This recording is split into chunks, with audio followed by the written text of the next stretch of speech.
அண்மைச் செய்தி. மதுராந்தகம் சிறுமி பாலியல் வன்கொடுமை வழக்கை நீதிமன்றம் தாமாக முன்வந்து விசாரிக்க முறையீடு செய்யப்பட்டுள்ளது.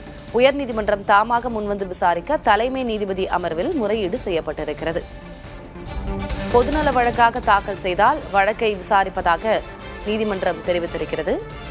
இந்நிலையில் மதுராந்தகம் சிறுமி பாலியல் வன்கொடுமை வழக்கை நீதிமன்றம் தாமாக முன்வந்து விசாரிக்க முறையீடு செய்யப்பட்டிருக்கிறது. உயர்நீதிமன்றம் தாமாக முன்வந்து விசாரிக்க தலைமை நீதிபதி அமர்வில் முறையீடு செய்யப்பட்டிருக்கிறது. பொதுநல வழக்காக தாக்கல் செய்தால் வழக்கை விசாரிப்பதாக தலைமை நீதிபதி அமர்வு இதற்கு ஒப்புதல் வழங்கியுள்ளது. அண்மைச் செய்தியாக பார்க்கிறோம்.